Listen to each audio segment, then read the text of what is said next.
오늘은 불기 2564년 부처님 오신 날입니다. 성탄절에는 크리스마스 트리 장식이 있다면 부처님 오신 날에는 연등 장식이 있죠. 연등 축제는 인도와 중국을 거쳐 한반도로 전파되었다고 하는데요. 통일신라 시대 경문왕이 황룡사에서 연등을 켜고 축제를 즐겼다라고 삼국사기에 처음 등장하고 있습니다. 그 후 고려의 태조인 왕건이 신분과 지역의 차이를 넘어서서 모든 국민이 즐기는 축제로 발전시켰다고 하는데요. 새로 국가를 세운 왕이 국민을 통합시키기 위한 방편으로 활용했구나 싶습니다. 어쨌든 국민적 축제로 등장하기 시작했던 연등축제는 이제 부처님 오신 날이 되면 빠질 수 없는 볼거리가 됐습니다.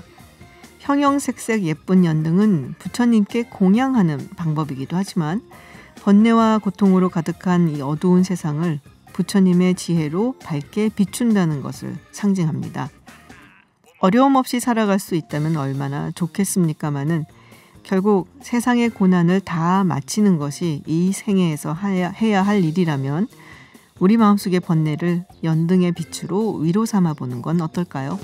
네, 뉴스 1타 강사 시간입니다. 오늘도 최영일 시사평론가 그리고 박지훈 변호사와 함께합니다. 어서 오세요. 안녕하세요. 안녕하세요. 네, 오늘 어떤 이야기 준비해 오셨나요? 네, 이번 주 온라인을 가장 뜨겁게 달궜던 두 교사. 아, 누군지 알겠네요. 선생님. 네. 표정이 왜 그러세요? 아, 화가 났거든요. 갑자기 인상이. 네. 먼저 이 포항에서 네. 중학생이 투신하는 사건이 있었습니다. 네네. 이건 이제 지난해 3월 사건인데요. 자율학습 시간에 한 학생이 라이트 노벨을 읽고 있었어요. 근데 이제 중학교 교사가 딱 이제 적발한 거죠. 네네. 그러면서 너 왜 야한 책 보니? 이렇게 야단을 친 거예요. 자, 그리고 나서 이제 20분 동안 엎드려 뻗쳐 체벌을 가한 거예요. 네. 이제 자율학습 시간에 소설을 봤다. 자, 이제 이 수업 시간이 왔는데 이 비군이라고 할게요. 네네. 비군이 이동하지 않고 가만히 있다가 이제 교과서에다가 따돌림을 받았다. 이렇게 씁니다. 아. 그 교실에서 투신을 했고 이제 숨진 사건이에요. 네, 맞아요. 이게 좀 시작이 큰일이 아니었는데 이렇게까지 됐어야 하는가 하는 이제 안타까움인데 자율학습 시간에 라이트 노벨을 읽은 것이 그렇게 큰 죄였던 그러니까요. 것인가. 네. 이 라이트 노벨이 뭐예요? 가벼운 네. 소설이잖아요. 그렇죠. 영어로. 네. 라이트 노벨.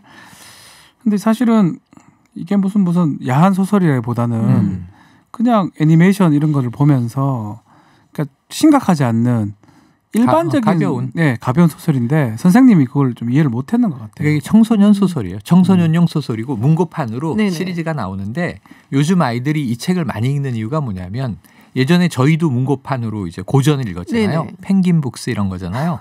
그냥 가벼운 책. 말 네. 그대로 이제 중량도 가벼운 네, 책이에요. 요즘 아이들은 어릴 때 보면 뭐 호러, 괴기 네. 혹은 미스테리 아이들이 좋아하는 거 그거를 만화 형식으로 그림책으로 만들어 놓잖아요. 네. 그러니까 청소년이 됐지만 사파가 들어있는 가벼운 소설이라고 그러니까 생각하면 조금 되고 이제 읽기 편하고 접근성도 용이하고 아이들이 좋아하는 흥미있는 이야기. 사파가 들어갔다 네. 그 정도 그쵸. 차이거든요. 네. 그런데 그거를 이게 이해를 하이틴 못했네요. 로맨스도 아니고 하이틴 로맨스 진짜 많이 읽었거든요. 네, 그거 인기 있었고 그건 네. 뭐 여중생 여고생들이 한때 아, 그거 다 유행했잖아요. 읽었어요. 네. 그런데 네. 이제 그런 일반적인 청소년들이 읽을 만한 책인데 이걸 뭔가 선정적인 책을 봤다 하면서 아니 그 학우들 앞에서 한 20분 동안 그러니까요. 이 체벌을 받으면 굉장한 죄를 지은 줄 알 거 아니에요. 그럼 이게 그렇게까지 체벌할 일인가 싶은 생각이 좀 들긴 그리고 해요. 아이들이 또 놀렸을 수 있죠. 음. 너 잘못 걸렸는데 왜 야한 책을 학교에서 보니 뭐 이렇게 놀렸을 그쵸, 수 있거든요. 그쵸. 이 아이는 네.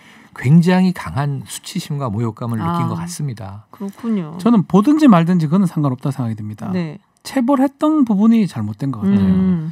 결국은 뭐 그게 야한 소설이든 아니든 선생님이 어떻게 판단하든 그게 중요한 게 아니고 상당한 모멸감을 준 거거든요. 학대 행위, 아동복지부상의 학대 행위가 이런 거예요. 정서적 어떤 발달에 장애를 줄 수 있는 어떤 행동인데 네네. 뭐 저희 때는 좀 그런 것들 많았죠. 저는 기합 같은 거 많이 받았던 기억이 기합, 나는데 구타 뭐 많았죠. 여자 고등학교도 많았어요. 저 여고 그렇습니까? 나왔는데 거기도 만만치 않아요. 근데 지금 저희 아이들을 학교 다니는 보면 전혀 상상도 못할 그렇죠. 어떤 체벌이나 어떤 기합이거든요.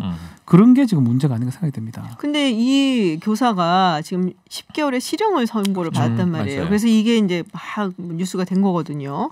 네, 심각하게 보는 것 같아요. 아동복지법상의 학대행위, 신체적 학대행위도 당연히 포함되고요. 정서적 학대행위 두 개 다 네. 포함이 되는데 이거는 두 개 다 되는 것 같아요. 아하. 신체적으로도 어떤 기압이라든지 네. 행동을 하게 했고 20분 엎드려 뻗쳐 굉장히 힘든 거예요. 그거는 뭐 할 수는 있는데 그래요? 정서적으로 너무 힘들던데. 자기가 한 행동이 그렇게 심하지 않는데 설사 심하다 하더라도 많은 학우들이 보는 데서 그렇게 당한다는 게 이 학생 입장에서는 피해 학생 입장에서는 상당한 모멸감 느꼈을 것 같습니다. 그게 심각하게 받아들여졌고 그래서 실형까지 간 것으로 보입니다. 원래는 5년 이하의 징역이에요. 실형 나오는 경우는 그렇게 많지는 않은데 실형 나왔다는 거는 그만큼 심각하게 본 것 같아요. 문제는 뭐냐면 아이가 사망했잖아요. 그러니까요. 스스로 극단적인 선택을 한 거지만 이 타살이라고 볼 수는 없지만 저는 간접적인 타살 아니냐 이런 생각이 드는데 이 유족의 입장을 생각하면 이 비군 어머니가 엊그제 CBS 김현정의 뉴스쇼에서 인터뷰를 육성으로 했습니다. 이런 얘기를 해요. 숨진 아들을 화장장으로 운구하면서 마지막으로 찾은 학교에서도 학교를 들러서 간 것 같습니다. 학교 측은 3학년 전체 반을 통제해서 학생들은 아무도 없었고 친구가 가는 길에 학생들이 아무도 안 나왔어요. 학교까지 들렀는데 반에는 꽃바구니 한 개만 있었다. 거기서 2번 죽임을 당한 것 같은 느낌이었고 저희는 더 큰 상처를 받았다. 그러니까 문제는 학교 측에서는 이걸 크게 만들고 싶지 않다 이거죠. 덮으려고 했던 정황으로 이 유가족은 일단 받아들인 겁니다. 우리가 팩트는 모르지만 이런 건 아닌 거 아닌가 싶어요. 전 일이 벌어진 이후에 수습하는 방식에도 문제가 있었던 것 아닌가. 이게 중요한 대목입니다. 다시 한번 어머니께 위로의 말씀을 전하고요. 또 이 학생의 명복을 빕니다. 굉장히 마음 아픈 사건이었고, 자, 근데 이건 좀 마음이 아픈 사건이었는데 다음에 이야기해야 되는 교사는 공분을 불러일으키는 교사예요.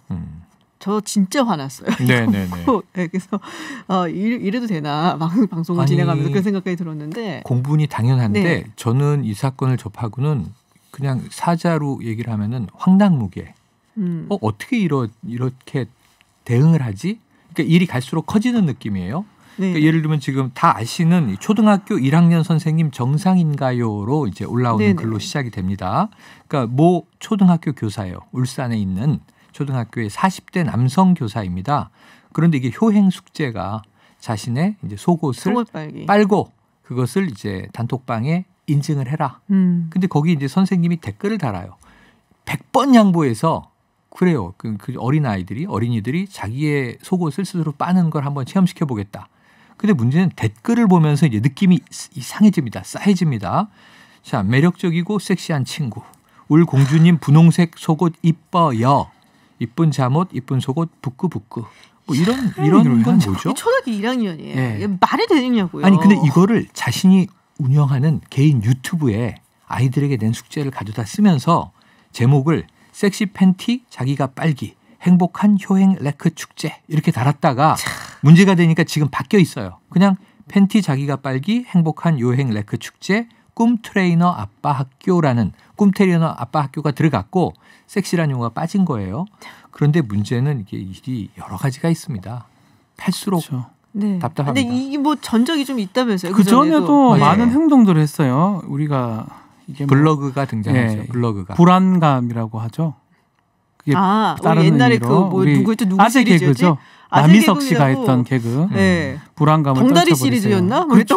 그런 것에서 언어 유희 비슷하게 그런 얘기도 했고 뭐 브래지어 여성의 브래지어 말하면서 그러면서 뭐 누드 김밥 얘기도 하면서 누드 상태다. 누드 상태로 김밥을 먹어야지 누드 김밥이다. 그런 걸 봤을 때는 이게 어떤 교육적 차원보다는 어떤 본인의 생각이라든지 습성이 좀 드러나는 상황 같아요. 더더군다나 교육자잖아요. 자기가 담임생이고 이런 부분을 과연 본인은 좀 억울하다 이렇게 얘기를 하고 있지만 이해를 할 수 있는 범위를 좀 많이 넘어간 게 아닌가 생각이 들어요. 아까 불안감 누드김밥 얘기는 이제 동료 여성 교사에게 한 농담이랍시고 한 이야기예요. 그리고 또 더 나가서 여성 교사들에게 선물을 준비했습니다. 미션을 수행하시면 선물 드려요. 1박 2일 동안 저를 오빠라고 부르기.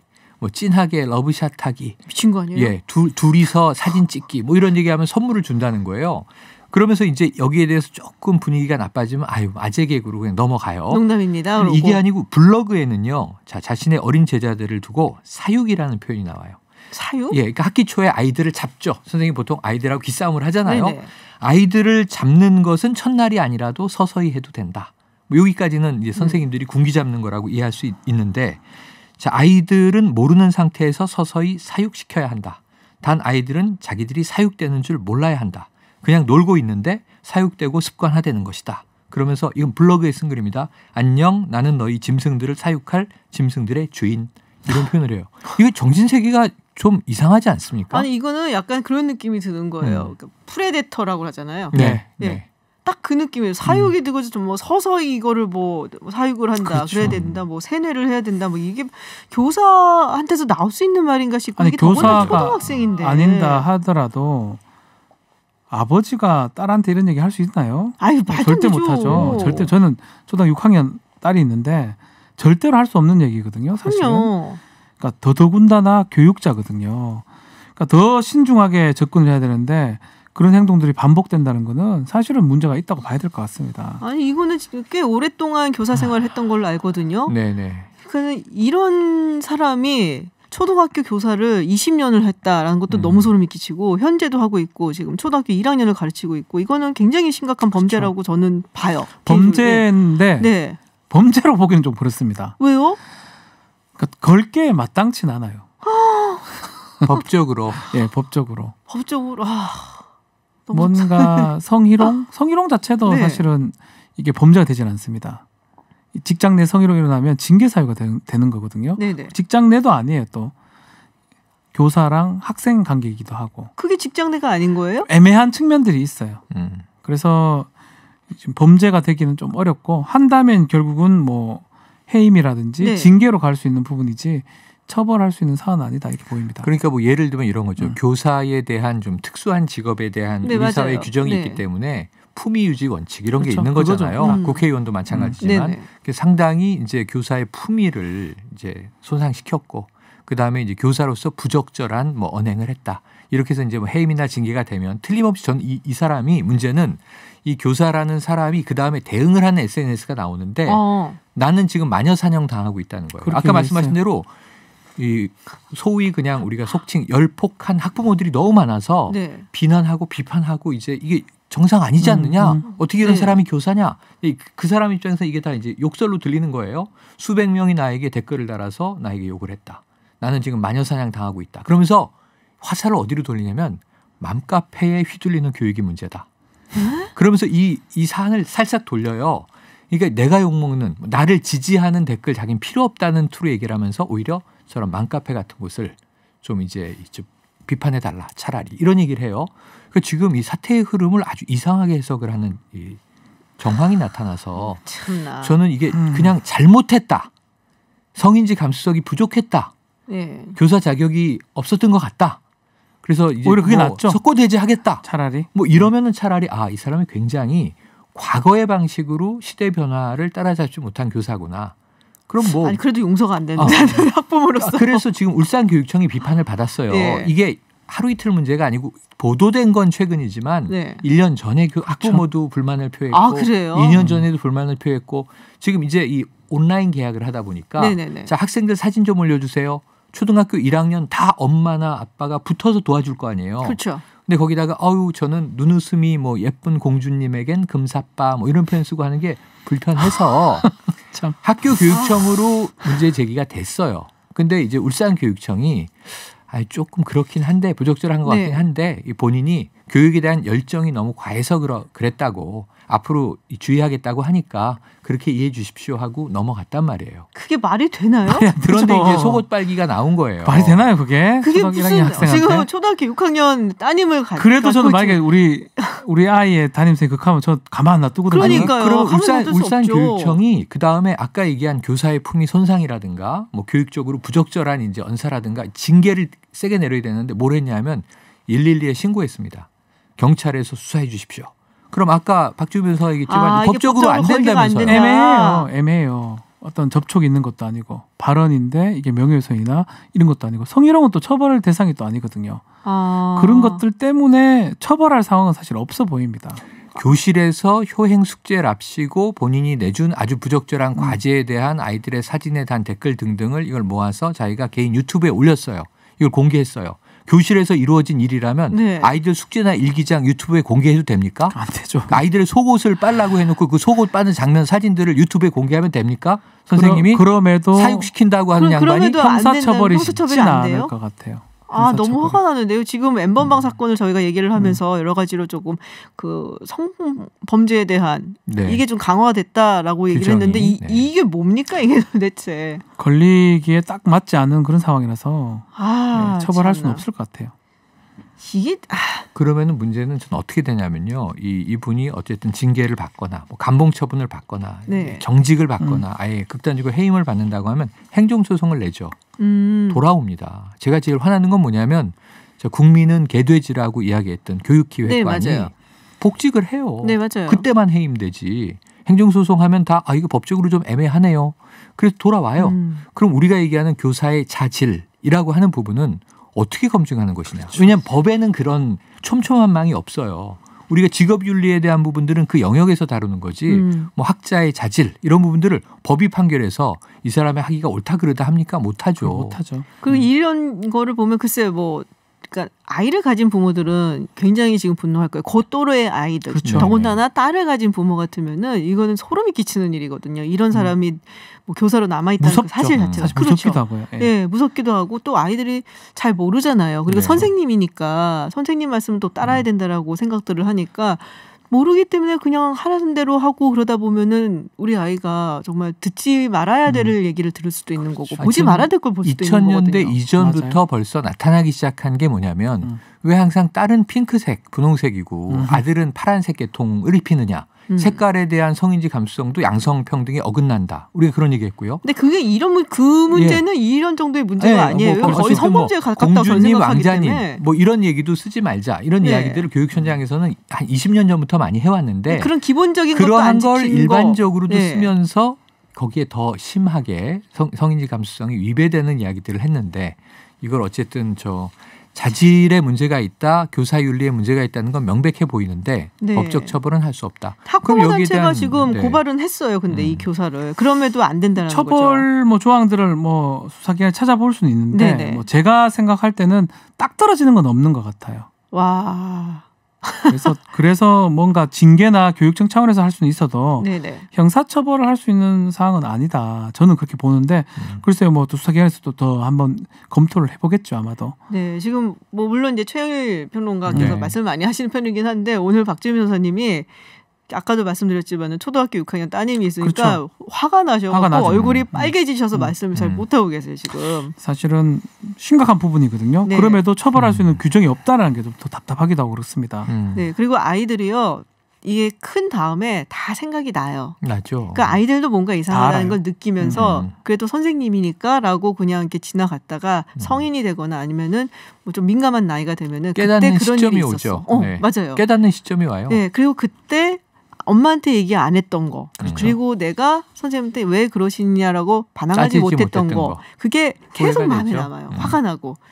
그래서 이거는 좀 만약에 법적인 처벌이 좀 힘들다 싶으면은 교육청에서 상당히 좀 단호하게 처리를 해야 되는 문제가 아닌가. 맞아요. 그게 정답인 네. 것 같아요. 네, 네. 그런 생각이 듭니다. 오늘 화를 내다가 이렇게 끝내게 됩니다. 아유, 저런. 네.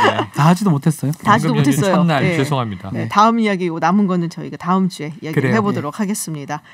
네, 뉴스 1타 강사 지금까지 박지훈 변호사 그리고 최영일 시사평론가였습니다. 오늘 고맙습니다. 고맙습니다. 감사합니다.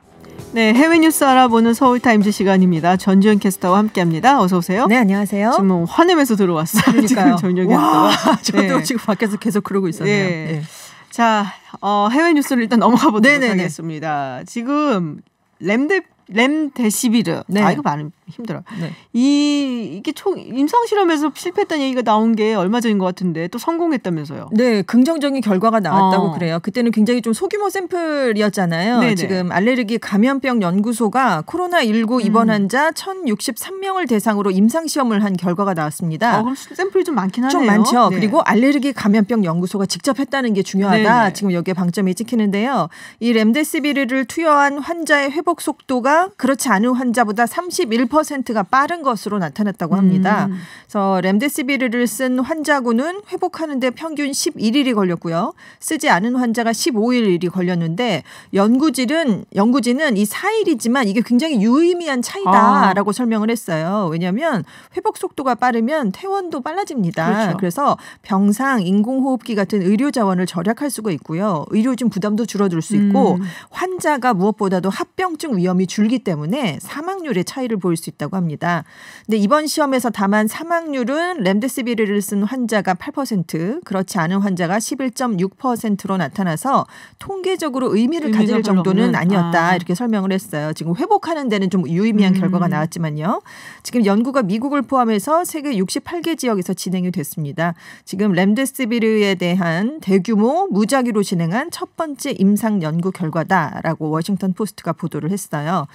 지금 알레르기 감염병 연구소의 파우치 소장이 네네. 아주 중요한 결과다. 그래서 31%는 100% 같이 보이진 않지만 이 바이러스를 치료제로 막을 수 있다는 것을 증명한 것이다. 이렇게 설명을 했어요. 하지만 지금 1063명이니까 초기 결과니까요. 더 많은 검토가 필요하다. 이런 얘기를 덧붙이긴 했습니다. 그래서 지금 미국 식품의약국이 렘데시비르에 대해서 긴급 사용 승인을 내주는 방안을 검토 중인 것으로도 알려졌어요. 그래서 만약에 긴급 사용 승인이 내려지면 제약회사 들이 일선 병원에 약을 공급해서 사용을 할 수가 있게 됩니다.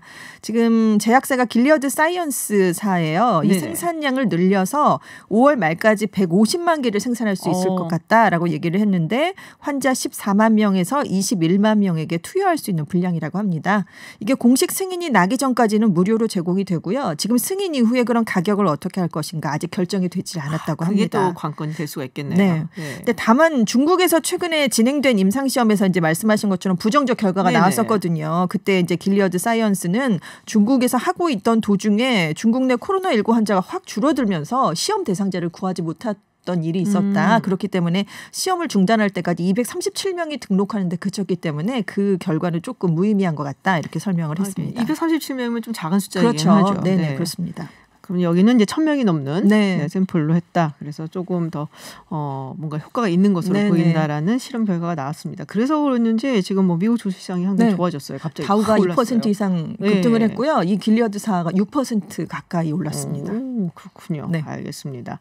자, 아베 일본 총리가 코로나19 대응과 관련해서 한국과 협력하기를 희망한다라는 입장을 밝혔다라는 보도가 있었어요. 어제 저녁쯤에 참의원 예산위원회에 출석을 했어요. 그래서 한국계 백진훈 입헌민주당 의원이 코로나19 대응과 관련한 한국과의 관계를 물어봤습니다. 그랬더니 중국 우한에서 이제 감염자가 발생한 후에 폭발적으로 확산이 됐고 한국의 대구를 중심으로 많은 감염자가 나왔다라면서 한국과 정보를 나누고 경험을 교류하는 건 일본의 대응에도 매우 도움이 될 것이다. 이렇게 얘기를 하면서 왜 해외 거주자를 전 세계로 귀국시키는 과정에서 우리나라랑 협력해서 같이 들어온 적이 있잖아요. 그래서 한국과 계속 코로나 감염증 대응에 협력하고 싶다. 한국은 우리나라의 이웃 나라이고 중요한 나라다. 이런 발언을 어제 했다고 합니다. 근데 이게 저는 사실은 이게 얼마나 정말 진정성이 있는 발언인지 아니면 이런 질문이 들어왔으니까 사실 내용을 이렇게 쭉 들어보면은 조금 의례적인 대답 같기도 하거든요. 뭐 어떻게 뭐 협력할 생각이 있냐 그런데 없다. 그럴 수는 없잖아요. 없죠. 있다. 그렇게 얘기를 해야 되는 거고 뭐 상당히 좀 교과서적인 발언이 아니었나라는 생각이 좀 들기는 해요. 항상 이 문구에 한국은 우리나라의 이웃 나라이고 중요한 나라인데 뭐 이익과 가치를 공유하니 들어가느냐 아니냐 뭐 이런 거를 굉장히 좀 말이 많잖아요. 근데 뭐 진단 키트 준다는 얘기도 안 했는데 뭐 검사를 해봐야 된다고 자꾸 이런 얘기도 나오는 걸 보면 아베 총리의 진정성을 정말 다시 한번 조금 생각을 해보게 되기는 하는 발언이긴 합니다. 자, 트럼프 이것도 또 그래요. 트럼프 미국 대통령이 방위 분담금 협상 관련해서 한국이 많은 돈을 내기로 합의했다라고 로이터 통신에서 인터뷰를 했는데 29일에요. 그러면서 얼마인지 금액은 공개할 수 없다. 이렇게 얘기를 했어요. 우리는 합의할 수 있다. 한국은 합의하기를 원한다.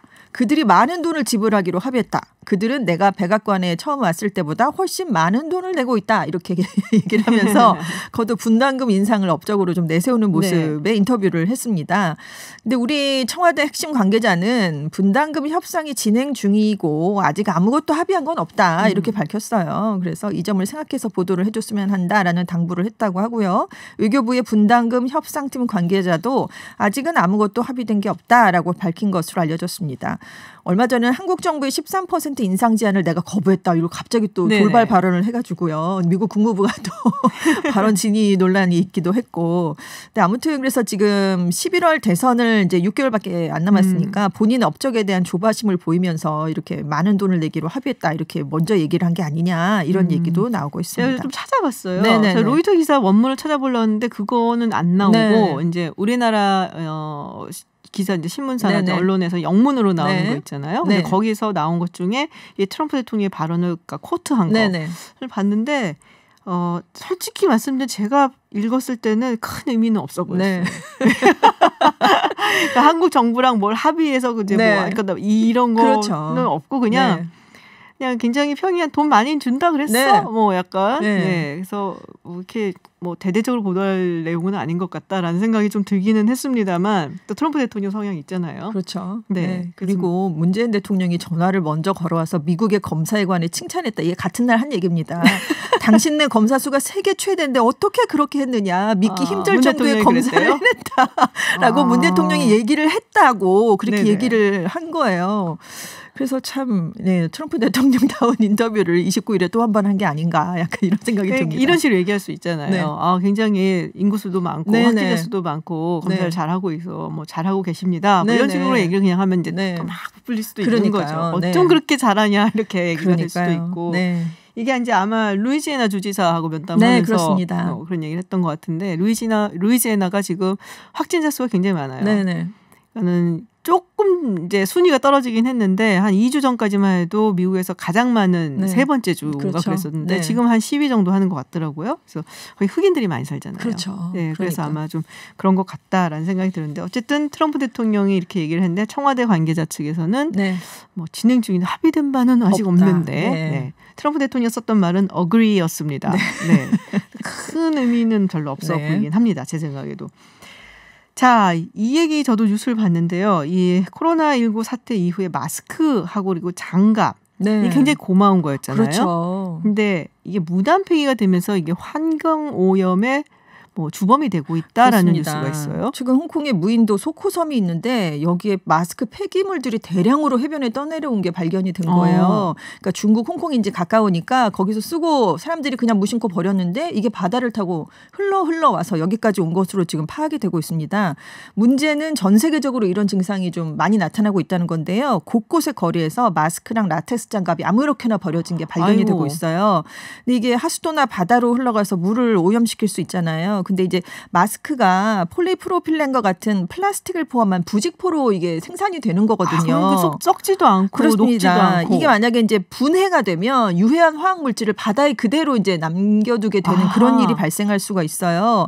그리고 해양 생물들이 이 폐기물을 먹이로 착각할 확률이 높다는데 특히 라텍스 장갑이 해파리로 오인된다고 그럴 수 그래요. 있겠네요, 그렇죠. 진짜. 물이 네. 들어가고 이렇게 네. 둥둥 떠오르면 그래서 그거를 먹인 줄 알고 먹었다가 이제 해양 생물이 사망하게 되는 그런 경우도 발생을 하고 있고요. 그래서 이것들을 그대로 버리면 안 되고 정말 잘 처리를 해야 되는데 이게 재활용 쓰레기로도 취급이 되면 안 된다고 합니다. 그래서 일반 쓰레기랑 같이 쓰레기 봉투에 넣은 후에 봉투를 단단히 묶어서 버려야 되고요. 이것을 꼭 소각을 시켜야 되고요.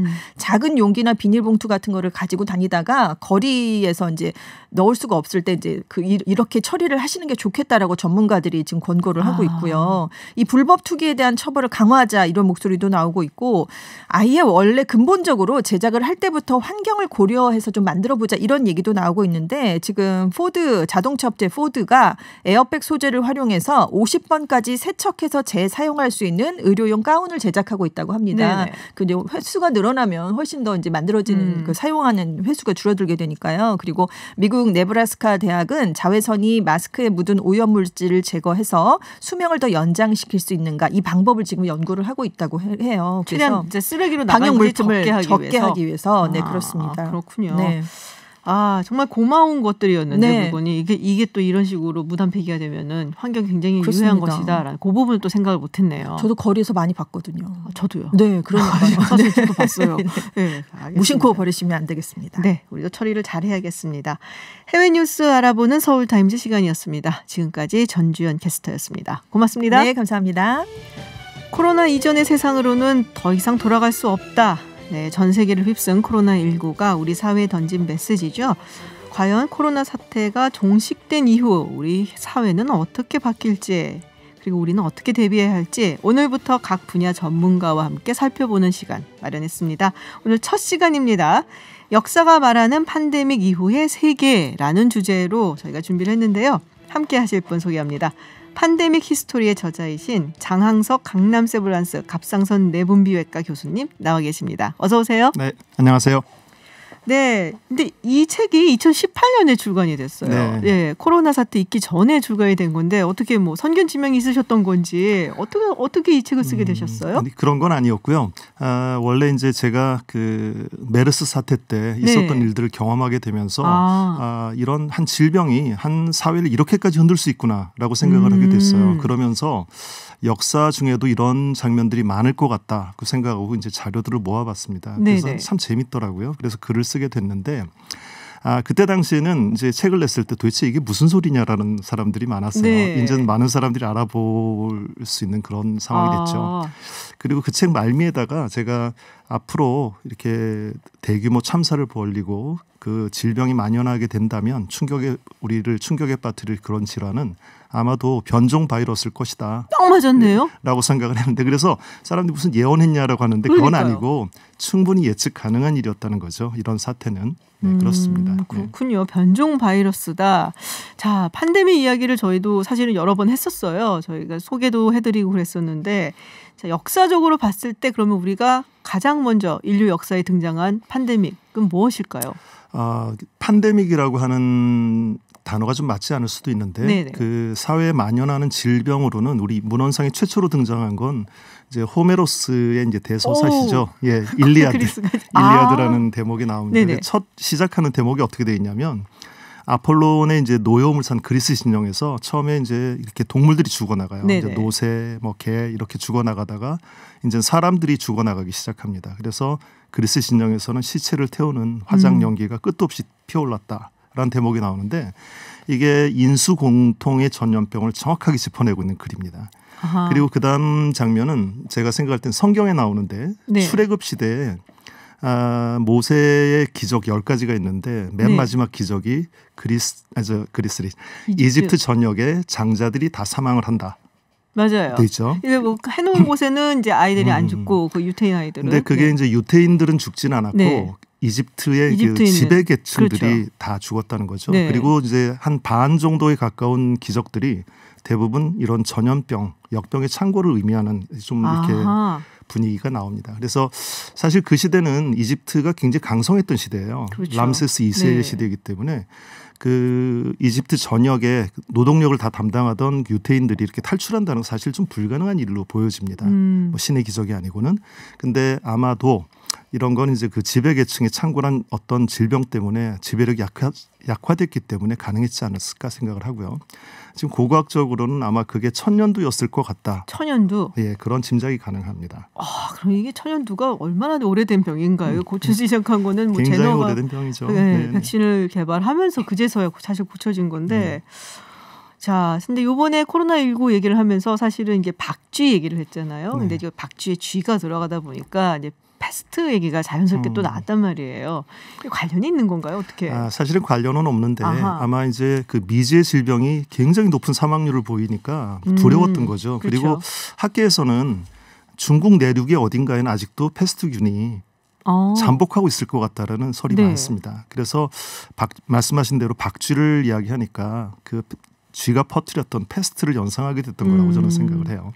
우리가 이제 보통 생각할 때 가장 강력하게 사람을 많이 죽은 질병, 뭐 전염병 하면은 딱 떠오르는 게 흑사병이거든요. 네, 맞습니다. 그래서 아마도 그런 것 같은데, 자, 사실은 이제 20세기 들어와서 뭐 21세기지만요 지금, 근데 많은 사람들이 팬데믹, 뭐 대유행, 전염병 생각하고 요번에 비교를 많이 했던 게 스페인 독감이에요.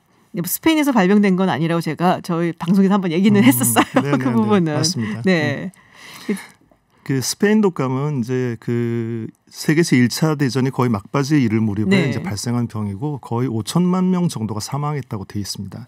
이게 지금 말씀하신 대로 스페인에서 발생한 건 아니고 미국 그 군령에서 발생해서 유럽으로 군린을 따라서 유입된 건데 그때 당시 이제 스페인이 이제 참전국이 아니었어요. 네. 그래서 언론 통제가 비교적 없었기 때문에 좀 자유롭게 이 질환에 대해서 많이 보도를 할 수 있었습니다. 그래서 사람들이 착각하게 된 거죠. 스페인 독감이다 이렇게 이름이 붙여진 거죠. 그렇죠. 1차 세계대전에 참전했던 국가들 입장에서는 이제 군인들이 네. 죽어나가고 병에 걸렸다는 거 사실은 어떻게 보면 군사 비밀일 수도 있으니까 통제를 하고 네. 얘기 안 하는데 스페인이 이야기를 하고 스페인 국왕이 그때 또 걸렸었어요. 네, 그러니까 이게 스페인 독감으로 약간은 불명예스러운 이름이지만 네. 지금 이제 그렇게 됐는데 근데 패스트 같은 경우도 그렇고 흑사병도 그렇고 스페인 독감도 그렇고 이게 딱 뭐 1년 정도 이렇게 창궐을 하고 한 번 왔다 가는 게 아니라 굉장히 오랫동안 사실 있었잖아요. 예. 뭐 패스트 같은 경우도 왔다 갔다 몇 번씩 맞습니다. 계속 창궐을 했고 스페인 독감도 마찬가지였다고 들었어요. 네. 그 스페인 독감 같은 경우는 네. 이제 그 한 1년 동안 그 3번의 파도가 오는데 첫 번째 파도에서 사망한 사람들이 급격히 증가해서 그 막 위험한 지경에 이르렀죠. 그리고 이렇게 사그러들었다가 또 다시 한 번 더 파도가 오는데 첫 번째 피크를 이뤘던 사망자보다 거의 5배 사망자를 냅니다. 두 번째예요? 네, 두 번째. 근데 아마 그 시기는 1차 대전이 거의 종식되어 가면서 이제 전쟁이 끝나고 각자 자기 고향으로 돌아간 군인이나 군속들이 요새 말로 하면 슈퍼 전파자가 돼서 아이고. 그 고향에다 퍼뜨린 거죠. 그러면서 사망자 급격히 늘었고요. 그게 또 진정되고도 세 번째 이렇게 파도가 오는데 세 번째 파도 역시 첫 번째 그 파도에서 사망한 사람들이 2배 정도의 사망자를 냅니다. 그러니까 결코 방심할 일은 아니라는 거죠. 아, 그러니까 많은 이제 감염내과나 이런 분들이 지금 요번에 사실 우리가 많이 진정세에 젖어들었다라고 얘기를 하지만 그래도 여전히 조심해야 된다는 얘기를 그렇죠. 하고 있는 이유겠군요. 네. 아, 근데 제가 얼마 전에 되게 재밌는 영상을 하나 봤어요. 그게 이제 어떤 그 뭐 외국에 있는 뭐 띵크탱크 같은 데인데 거기서 이제 팬데믹 그리고 코로나19에 대해서 이야기를 하면서 샌프란시스코 얘기를 하더라고요. 그래서 예전에 이제 그 스페인 독감 시절에 그때도 이미 마스크를 쓰고 있었다라고 하더라고요. 맞습니다. 그때는 마스크를 훨씬 더 많이 썼다 사실은 지금보다. 네. 근데 샌프란시스코 유니언 스퀘어에 사람들이 모여서 이게 안티 마스크 리그라고 해갖고 마스크 안 쓰겠다고 막 뭐 저항하고 그리고 뭐 일종의 시위를 하고 그래서 그럼 알았어 쓰지 마 했더니 확 번져갖고 무지무지하게 많은 사람들이 죽었다. 맞는 얘기예요? 요새랑 너무 비슷하죠. 그러니까 이제 대응 방법이 크게 다르지 않은 겁니다. 이제 그 보셨던 자료도 그렇고 굉장히 많은 자료가 이제 사용이 가능해요. 볼 수 있는데 그때 보면 지금 100년도 넘게 지난 오늘날의 대응 방법과 크게 다르지 않다. 그 샌프란시스코 이야기를 하셨는데 그때 또 샌프란시스코 주 정부에서는 마스크를 쓰고 나오지 않으면 총으로 쏘겠다. 그 정도였어요? 이런 경고도 붙였다고 해요. 그래서 지금 과학이 이렇게 발전했는데도 여전히 우리는 참 힘이 없다. 이렇게 굉장히 좌절감을 느낄 때가 있죠. 그럼 백신이나 치료제가 없는 한 사실상 우리가 이런 감염병에 대처하는 자세라는 게 결국에는 뭐 마스크와 같은 걸로 보호를 하고 사회적인 거리를 둬야 되고 100년이 지났는데 똑같네요. 네, 그러니까 지금 이제 지금은 이제 균을 알게는 됐죠. 근데 그때는 그냥 그런 독감이라고 말했지만 균주를 정확하게 알지는 못했을 겁니다. 네. 근데 지금 균주를 알았음에도 불구하고 이것에 대한 대책을 세우기가 그렇게 쉬운 일은 아니라는 거죠. 그래서 백신 개발이 그렇게 해서 어렵다는 거죠. 백신 개발이 굉장히 어렵군요. 네. 그런 거 보면 제너 박사가 정말 대단한 사람이다라는 생각이 드는데 네. 자, 그러면은 뭐 이거 외에 이제 또 우리가 뭐 백신을 개발한다든지 아니면 전염병이 이제 창궐을 했을 때 옛날 같은 경우에는 막 신께 빌어야 된다서 막 교회 가서 지금 보면 상당히 무식한 방법이잖아요. 막 다 몰려갖고 기도하고. 그러니까 더 창궐했겠죠. 네. 그래서 지금 전염병을 극복하는 게 이제 그 면역 기능에 대한 백신에 대한 이야기를 하셨는데 사실은 사회 전반적인 면역 기능이 확 올라가면 그러니까 그 병에 대한 면역 기능을 가진 사람들이 늘어나서 사람들과 사람들 사이에 장벽으로 존재할 수만 있으면 그 질병은 빨리 종식될 수 있습니다. 근데 그런 일이 쉽지는 않고요. 백신을 개발할 수 있으면 가장 효과적으로 단시간 내에 그 집단 면역을 확 증가시킬 수 있죠. 네네. 근데 말씀드린 대로 특히 바이러스에 대한 백신은 개발하는 게 그렇게 쉬운 일이 아니에요. 그렇기 때문에 이렇게 되면 이제 빨리 이제 완치자가 늘어나서 그들의 그 면역력이 우리 사회를 보여주길 바라는 정책이죠. 스웨덴이 실패한 정책. 실패했죠. 왜냐하면 그 정책에 의하면 초반에 너무 많은 희생자가 나는 거예요. 그렇죠. 너무 많은 사람들이 죽어야 하는 거죠. 그래서 그 방법보다 우리나라에서 취하는 방법은 상당히 잘하는 방법이라고 생각합니다. 의료 시스템이 붕괴되지 않게 최대한 만연을 억제하면서 네네. 환자가 생기면 그때그때 치료하고 결국에는 그 많은 환자들이 늘어나긴 되겠지만 희생을 최소화하는 방법으로 가야 된다는 거죠. 그렇군요. 아니 왜냐하면 저도 스웨덴의 그 집단 그 방역 시스템이 이해가 좀 잘 안 갔던 게 제가 알기로 집단 방역이라든지 이런 식으로 해서 항체를 만들고 이런 게 백신을 통해서 천연두가 거의 유일하다라고 알고 있었거든요. 천연두는 사실상 이제 종식이 됐다라고 얘기를 하고 있고 왜냐하면은 백신이 있으니까 다 맞잖아요. 그렇죠. 근데 이 스웨덴 방식이 성공을 하려면 그래도 한 60~70%가 걸려야 된다는 얘기인데 그렇죠. 그러면은 걸린 사람들 중에 뭐 사망자도 나올 테고 이거 어떻게 하겠다는 거지? 아마 그랬거든요. 이제 처음 생각은 어차피 다 걸릴 것이다. 가정이. 두 번째는 이 병은 그렇게 치사율이 높지 않다 그래서 약간 얕잡아 본 것 같아요. 그래서 그런 생각이 가능했을 것 같고 뭐 예를 들어 그 우리가 메르스처럼 사망률이 높은 질환에서 절대로 그렇게 쓰면 안 되는 거죠. 그래서는 이제 곤란한 일인 거죠. 그렇군요. 네, 지금 현재 역사가 말하는 팬데믹 이후의 세계라는 주제로 장항석 강남세브란스 갑상선 내분비외과 교수와 이야기 나누고 있습니다. 자, 그러면은 인류가 좀 전염병을 제대로 대응하기 시작한 건 언제부터인가요? 아마도 이제 현미경이 발견되고 그리고 이제 발명되고 그다음에 세균을 발견하게 되면서 그러니까 병에 대한 원인을 정확하게 짚어내면서부터죠. 그러니까 원인을 알면 그에 대한 약을 개발할 수 있으니까요. 그러니까 그 전처럼 회피가 아니라 적극적으로 이제 치료하기 시작한 게 그때부터라고 생각합니다. 그 전까지는 신이 노하셨어. 네. 뭐 약간 이런 식으로 피해야죠. 갔었는데. 네. 아, 그렇군요. 그러면 그 전에는 이제 창궐을 할 때 그냥 당한 거 아니에요? 아무래도 이제 그 피하는 방법밖에 없다고 생각을 해서 우리가 아는 그 검역이라는 영어 단어가 쿼런틴이라고 하잖아요. 이제 그게 쿼런틴은 40을 뜻하는 이탈리아어에서 나온 말이잖아요. 아시다시피. 그 40이라는 말은 뭐 모세의 출애굽기에도 또 나옵니다. 거기에도 그 환자가 발생하면 그분 중에 40일을 격리한다라는 제도가 있었고요. 40이라는 숫자는 그 과거부터 그 급성 질환과 만성 질환을 이게 경계짓는 40일이 지나면 이제 만성 질환이다라고 하는 거죠. 그래서 지중해 이렇게 그 유명한 항구들 특히 뭐 베네치아 같은 항구들에서는 옛날부터 배가 들어오면 입항을 바로 시키지 않고 해상에서 40일을 머물게 했어요. 그 일본이 그러니까 예 맞습니다. 그런 식이죠. 40일을 머물게 해서 거기서 그럼 질병이 있으면 죽을 사람은 그때 다 죽고 살아 있으면 병이 없는 거고 이래서 하여튼 무식한 방법이긴 합니다. 그런데 그나마 그래서 창궐을 좀 막을 수 있었다는 거죠. 당시엔 할 수 있는 가장 적극적인 방법이 그런 격리였을 겁니다. 그렇군요. 근데 사실 베네치아라든지 그 당시에 이제 패스트로 굉장히 많은 이제 유럽인들이 다 죽었는데 이탈리아가 얘기를 많이 하잖아요. 어떻게 보면은 그러니까 당시 이제 지중해 무역의 중심지이기도 했었고, 그렇죠. 많은 사람들이 오가는 온갖 곳에서 온 세계에서 몰려서 오가는 그런 열린 곳이었기 때문에 사실은 더 많이 걸렸던 것도 되고요. 그러니까 요새 같이 정말 뭐 현대 사회 어디나 갈 수 있고 손쉽게 또 누구나 들어올 수 있고 이런 사회에서는 빨리 퍼질 수밖에 없다는 생각이 좀 들어요. 그래서 이게 의학 기술하고 교통 기술하고 어느 게 이기느냐 막 이런 생각이 좀 들기도 하거든요. 언제나 의학은 이겨본 적이 없고요. 정말요? 언제나 뒤따라가고 있다고 생각을 하고 문제가 생기면 그걸 대책을 세우고 아마 첫 번째 벌어진 일을 미연에 막은 적은 별로 없습니다. 이제 앞으로는 개선돼야 될 게 그런 예측하고 방어할 수 있는 시스템을 만들어내는 게 의학계의 숙제입니다. 의학이 완치할 수 있는 게 몇 개인가요? 정말 몇 개가 없죠. 그래서 그러니까 균을 정확하게 아는 뭐 예를 들어 박테리아 같은 것들은 이제 항생제를 개발하면서 많이들 고쳐왔는데 그나마도 내성균이 발생하기 시작하면서 그나마도 조금씩 어려워지고는 있어요. 그래서 아직은 그 조금 더 발전해야 된다고 저는 생각합니다. 그렇군요. 자, 이제 포스트 팬데믹, 그러니까 이 코로나 이후에 어떤 사회가 될까 이게 굉장히 화두예요. 그래서 뭐 저 같은 경우도 많은 사람들이 물어보거든요. 이제 코로나 지나간 다음에 국제 정세는 어떻게 될 거냐, 미국은 어떻게 될 거냐 물어보는데 이렇게 역사적으로 봤을 때도 이제 뭐 이런 전염병 창궐하고 난 다음에 휩쓸고 지나가면은 꼭 뭐가 바뀌긴 해요. 네. 네. 아마 지금 뭐 많은 사람들이 이야기를 하죠. 이 코로나 이후의 세계는 이전의 세계와는 완전히 다를 것이다. 네. 이야기를 합니다.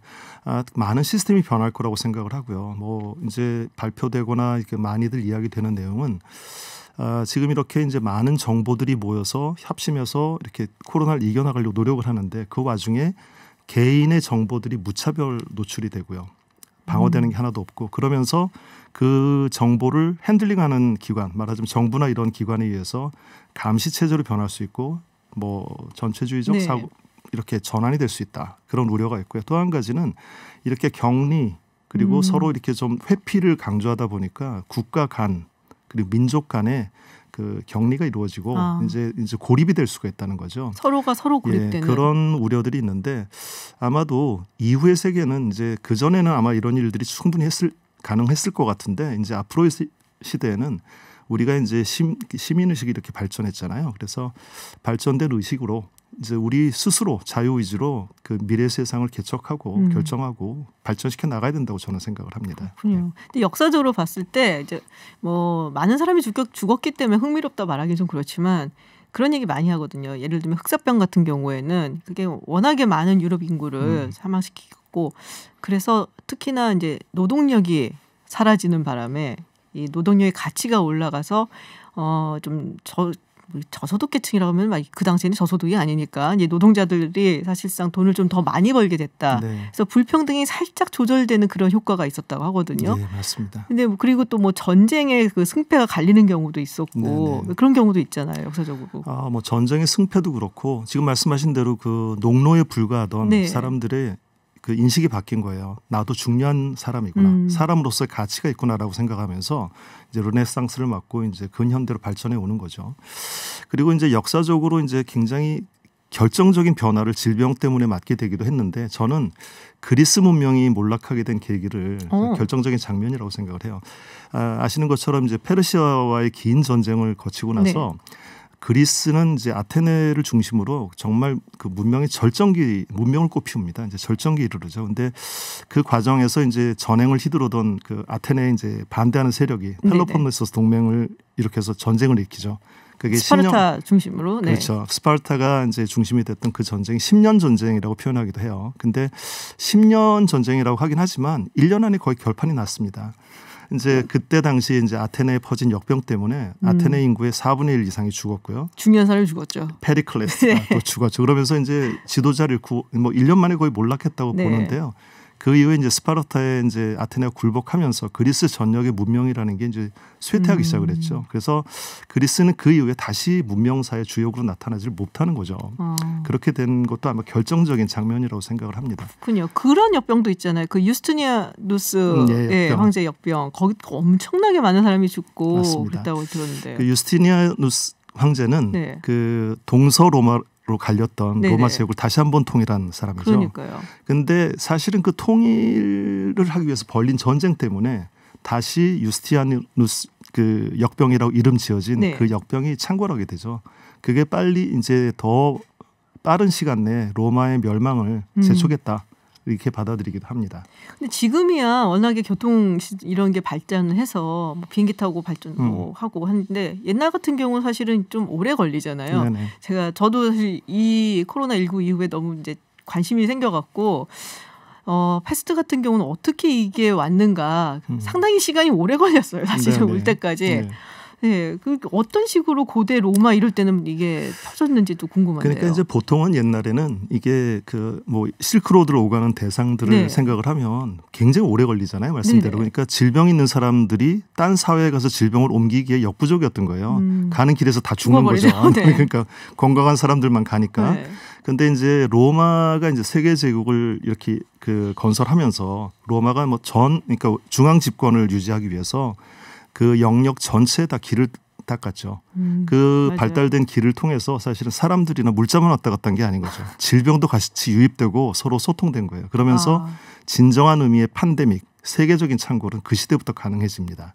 그리고 이제 또 다른 장면들은 그런 문명들이 충돌하게 됐을 때, 그럴 때 이제 역병이 창궐하죠. 그래서 그런 대규모의 교류는 옛날에는 거의 전쟁 때문에 일어났기 때문에 그래서 전쟁과 질병은 특히 역병은 굉장히 밀접한 관계가 있습니다. 모든 길은 로마로 통한다더니 전염병도 예, 로마로 맞습니다. 통해서 갔고 그리고 세계적으로 발전한 굉장히 이제 융성했었던 제국 같은 경우 사실 제일 먼저 하는 게 개관수로 이런 거잖아요. 맞습니다. 그리고 네. 막 길을 닦고 그러다 보니까 거기에 또 중심지가 되니까 맞습니다. 모든 사람이 몰리고 그래서 감염병이 창궐을 할 수밖에 없는 그런 조건이 된 것 같은데요. 자, 이걸 마지막으로 좀 여쭤볼게요. 코로나19가 의료계에 미칠 영향. 또 의사 선생님이시니까. 예. 네. 그 의료계에도 굉장히 큰 변화가 예상됩니다. 지금 이제 이렇게 질병을 바라보는 시기에서 원인균 하나만 보던 시각이 조금 부족하다라고 저희는 느껴요. 그래서 환경과 사회 이런 시스템 이런 걸 모든 걸 하나로 파악하는 원 헬스 시스템이라는 게 이제 개념이 있는데 그게 좀 더 확대 발전할 것 같고요. 그리고 이제 저도 이제 미래 도시라고 하는 프로젝트에 의료 파트로 참여하고 있는데 미래의 의료 시스템, 현재 의료 시스템과 완전히 다른 개념이 될 겁니다. 그래서 아마 이런 발전을 좀 더 촉진하는 계기가 이 코로나가 되지 않을까 저는 그렇게 예상하고 있습니다. 네. 오늘 얘기 사실 굉장히 재밌었고요. 저는 개인적으로 감사합니다. 또 이런 역사 이런 걸 되게 좋아하기 때문에 너무 흥미롭게 잘 들었습니다. 네, 오늘 말씀 감사하고요. 저희가 또 언제 나와주십사 더 길게 요청을 드릴 수 있을 것 같아요. 고맙습니다. 네, 감사합니다. 네, 지금까지 장항석 강남 세브란스병원 갑상선 내분비외과 교수와 이야기 나눴습니다. 네, 오늘부터 연휴 기간 시작으로 이동하시는 분들 많은데요. 안전 운전하시고요. 또 방역도 잊지 마시기 바랍니다. 김지윤의 이브닝쇼 오늘 방송은 여기까지입니다. 저희는 내일도 포스트 코로나 특별기획 2탄을 준비를 했습니다. 중앙대 김누리 교수와 이야기 나눠보겠습니다. 네, 6시 20분 여러분을 기다리겠습니다. 지금까지 김지윤이었습니다.